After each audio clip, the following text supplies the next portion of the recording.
창세기 49장 22절에서 33절 오늘 아침 우리에게 주시는 하나님 말씀입니다. 좋은 아침입니다. 한 주간 시작하는 월요일 아침 하나님 은혜와 축복이 우리 가득하기를 주님의 이름으로 축원합니다. 그리스도인은 은혜로 산다 하는 것을 잊으면 안 됩니다. 그걸 잊는 순간 우리에게 교만이 쫙 들어오게 되고, 교만은 패망의 선봉이라 그랬어요. 넘어짐의 앞잡이가 되는 거예요. 내 힘으로 사는 것이 아니라, 내 능력으로 사는 것이 아니라 은혜다 하는 것을 잊으면 안 됩니다. 어저께 데살로니가 교회에 대해서 말씀을 드렸어요. 바울이 데살로니가 교회에 편지할 때 가장 핵심적인 말이 뭐였냐면 항상 기뻐해라, 쉬지 말고 기도해라, 범사에 감사해라. 그러면서 이것은 하나님의 명령이다 이러질 않고 하나님의 뜻이다 그랬다고 그랬어요.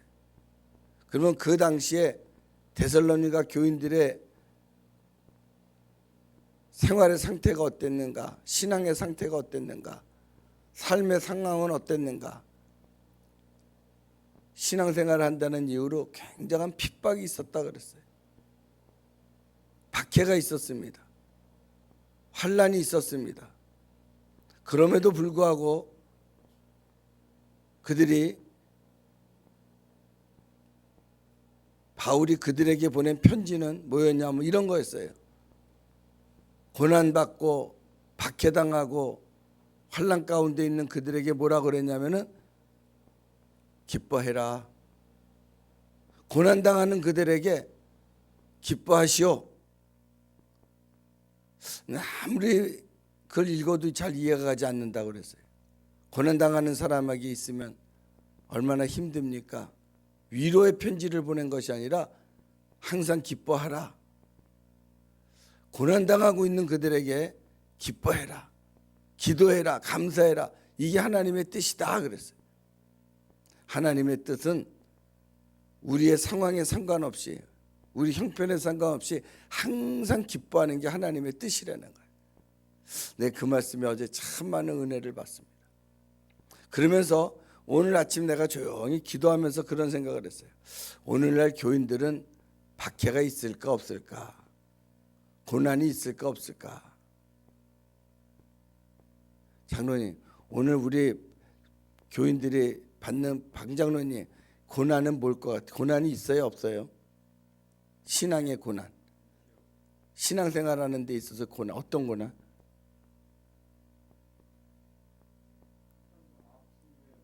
아프고 그런 거? 그렇지. 질병도 고난이고 경제적인 어려움도 고난이고. 근데 정말 무서운 고난은 뭔가 그랬더니 오늘날에 있어서의 가장 큰 고난은 뭔가? 편안이에요. 평안한 거예요. 편안하고 평안한 것보다 더 큰 고난이 없어요. 우리가 어떤 경제적인 고난, 질병의 고난, 또 환경의 고난, 이런 고난이 오면 그 고난을 이겨내려고 막 기도합니다. 그런데 사람이 평안이 찾아오게 되면은 자기도 모르게 기도 생활도 멈추고 신앙생활도 멈추고. 그 예전에 그런 얘기 있잖아요. 바람과 태양이 지나가는 신사의 웃도리를 누가 벗기느냐. 그 바람이 아무리 세게 부니까 불면 불수록 이 신사가 웃도리를 얼마나 잡는지 벗을 수가 없어. 근데 태양이 햇빛을 내리쬐니까 더우니까 스스로 벗어버리더라는 거야. 신앙생활도 그래. 고난이 오면 신앙생활을 더 열심히 합니다. 그런데 평안해지면 나도 모르게 나태해지는 거야. 다 벗어버리는 거야. 기도 생활도 벗고, 감사 생활도 벗고, 예배 생활도 벗고, 새벽 기도도 벗고, 수요 예배도 벗고, 다 벗어버려. 다 벗는 거야. 응? 그래 오늘 바울이 그 얘기를 하는 거예요. 여러분 항상 기뻐하시오. 항상이라는 게 뭐예요? 그것이 상황에 따라 좌지우지 하지 말고 형편에 따라서 기뻐했다, 좋아했다 이러지 말고 꾸준하라는 거야. 신앙생활은 꾸준하라. 항상 기뻐해라. 쉬지 말고 기도해라. 고난이 왔다고 해서 쉬고, 환난이 왔다고 해서 쉬고, 어려움이 왔다고 해서 쉬지 말고, 그렇다고 해서 쉬지 말고 꾸준히 기도하라는 거야. 난 그 말이 참 좋은 것 같아요. 그게 하나님의 뜻이라는 거예요. 항상 기뻐하고 쉬지 말고 기도하고 범사에 감사하고. 그러니까 여기 앞에 방점이 어디에 붙어 있냐면은 기뻐해라, 기도해라, 감사해라, 거기에 방점이 아니라 항상에 붙어 있는 거야. 항상 기뻐해라. 쉬지 말고 기도해라. 쉬지 말고의 방점이 있는 거야. 범사에 감사해라. 범사에 방점이 있는 거야. 범사에. 방점이 감사해라, 기도해라, 기뻐해라가 아니라 앞에 범사에 방점이 있고 쉬지 말고의 방점이 있고 항상의 방점이 있는 거예요. 그게 그리스도인의 삶이다. 근데 오늘 아침 보니까 야고비가 이제 임종을 앞두고 12 아들을 불러놓고 축복을 합니다. 원래는요, 전통에 의하면 축복을 할 때 누구한테 제일 많이 축복을 해야 되냐면 장자에게 축복을 제일 많이 해야 돼요. 그때는 장자권이 최고입니다. 그래서 야고비도 장자권 받으려고 애를 썼던 거 아니에요. 근데 오늘 야고비가 12 아들을 불러놓고 축복을 하는데 전통으로 축복을 하는 게 아니라 28절 보겠어요. 오늘 요절이에요. 한번 같이 읽겠습니다. 28절 시작. 이들은 이스라엘의 12지파라. 이와 같이 그들의 아버지가 그들에게 말하고 그들에게 축복하였으니 곧 그들 뭐대로 그 사람의 분량대로 축복하였더라. 전통대로 축복을 한 게 아니라 분량대로 축복을 했다는 거예요. 분량이 뭐예요? 크기대로. 오늘 우리가 축복은 얼만큼 받느냐? 내 크기만큼 받는 거예요. 그릇만큼 받는 거예요. 내 그릇이 크면은 크게 받는 거고 작으면 작게 받는 거예요.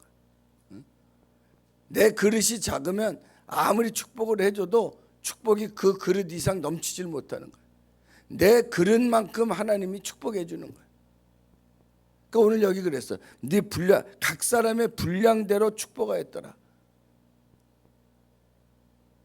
오늘 전통대로 축복하는 게 아니라 분량대로, 내 그릇의 분량대로, 내 믿음의 분량대로, 내 분량대로 하나님이 축복을 하시는 거예요. 그러니까 그가 이 분량은 어떤 거예요? 보면은 12 아들 축복하는 것을 여러분들이 한번 그 49장에 쭉 봐요. 그 12 아들의 축복이야.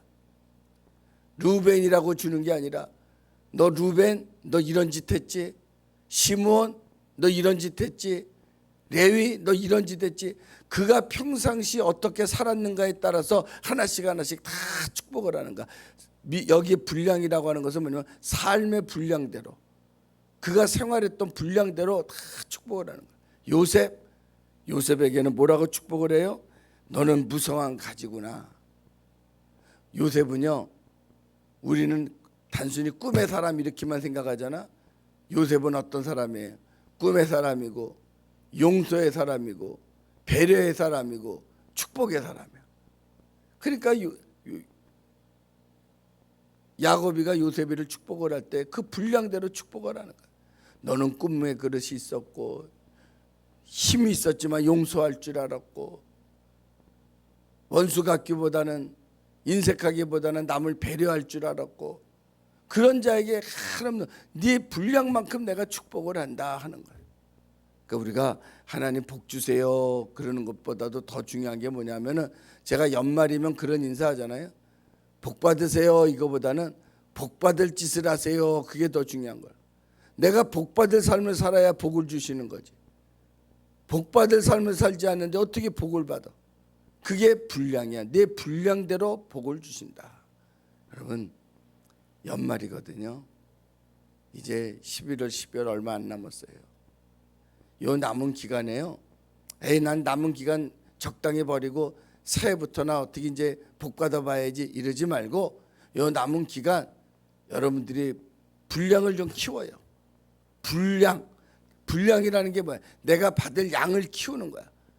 축복의 분량, 믿음의 분량, 은혜의 분량, 꿈의 분량, 내 분량을 키우는 거야.